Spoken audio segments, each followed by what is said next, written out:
We've been having a lot of fun with the little Hammerli Force straight pull rifle here, and thought it would be fun today to do a little small bore 22 LR competition style testing comparison between the little Hammerli Force there and my Browning Buckmark Carbine. And we're going to do that in the form of a little silhouette match. Now, if you're not familiar with small bore silhouette, you're essentially shooting at little animal sized targets, various distances. So right away, you might think, hey, this is going to be unfair because we've got a bolt action versus a semi-auto. But you got to keep in mind with a silhouette match, honestly, there's plenty of time. Usually it's a 5-target bank. You have 30 seconds per shot. I don't think that's going to be a huge issue. The second potential issue that we're going to have in kind of comparing things here is going to be maybe optics, right?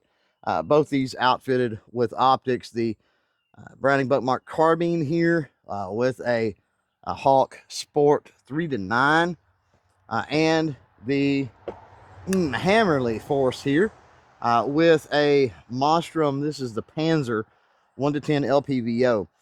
So the Buckmark being a 3x9, what I think we're going to do is set both of these to 4 power on the magnification.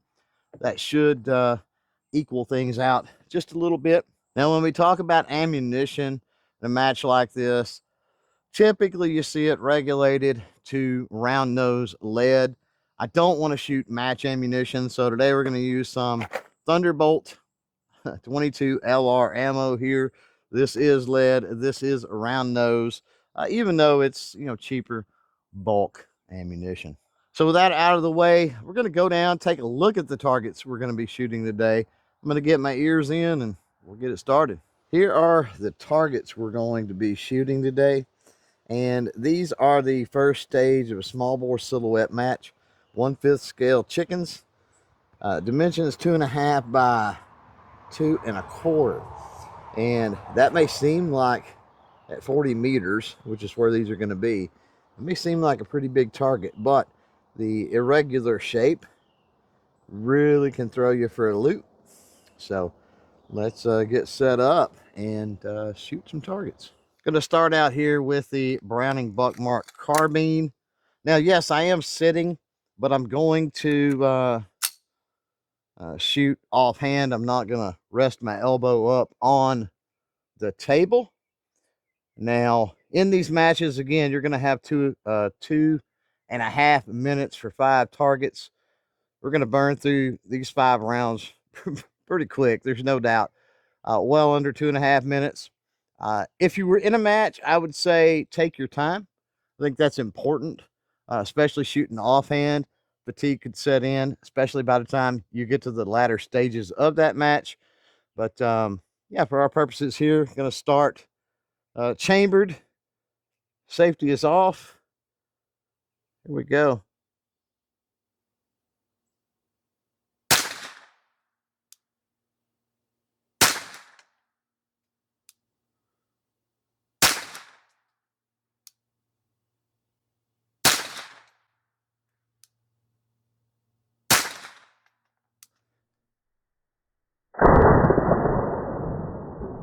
And there are our 5 rounds.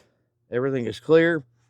We didn't lock back, and that happens a lot of times when my buck marks, whether it's the carbine here or my pistols, when they start to get a little dirty, a lot of times they don't lock back. Should have locked back with that Remington ammunition. It is high enough velocity, but not going to worry too much about that. It's not really about the Buckmark Carbine today. It's more about that Hammerli Force. So let's move on to, speaking of which, that Hammerli Force.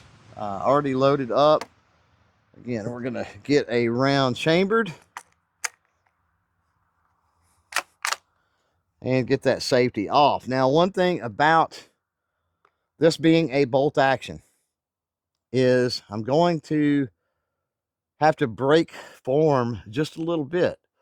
And so I'm going to want to really be paying attention to things. I shouldn't have to come off the scope, but I'm going to have to break form as far as my trigger finger and my strong hand goes to be able to work that bolt.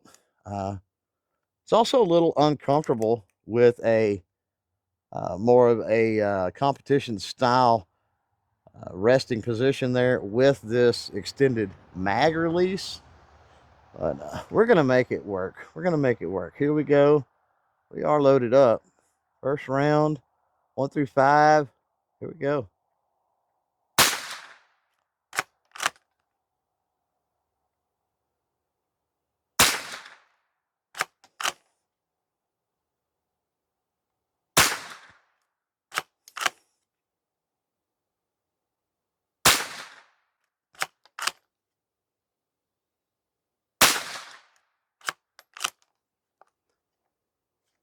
All right. I don't know if that is like a direct 1022 replacement or anything, but might have to be a little modification with your mechanics. If you're using this for like a silhouette or some type of a competition, that's not like a speed competition. If this was speed steel, something like that, odds are I would be out here on the handguard. That way it would allow me to move a lot quicker. But for more precise stuff, you know, you want to bring things in as tight as possible. And yeah, that little extended latch, a little bit in the way, not too bad. Let's get down there. Let's take a look at the targets. 4 power at 40 meters or something like that. I can't really tell where they're hitting. I don't think I've seen any shots in the white, so I think they're all on the what would be the steel. But we're going to go take a look. Let's go. All right, let's see how we did. And top row is that Browning Buckmark Carbine. Bottom row, the Hammerli Force bolt action. First shots, that's what's interesting. First shots, pretty much dead center with both, and then kind of slacked off from there with the Buckmark here. Seems like I got a little high each and every shot. And got a couple maybe there, and this one right here started getting really close, especially this one, really close to a miss. Then on the Hammerli here, dead center, actually got a little low on that one. Centered up pretty well again on this shot, and then back to being a little low. So I think that's interesting. Semi-auto on the Browning there, got a little high as I was going along, and on the that bolt, that straight pull bolt Hammerli, a little bit low. But you know, the goal of these matches is knocking the chickens off their perch, and both of the rifles were able to accomplish that. So the Browning Buckmark Carbine here, it did not disappoint. Obviously, old trusty, old reliable. It's gotten it done in many silhouette matches in the past. Great rifle. The sleeper, the sort of surprise, I think, is the little Hammerli Force straight pull bolt action here. Even with that Monstrum LPVO on there, it was, I think, competitive. But I want to know what you guys out there think, so let me know that in the comments below. Other than that, this one is done. We'll catch you on the next one. Bye.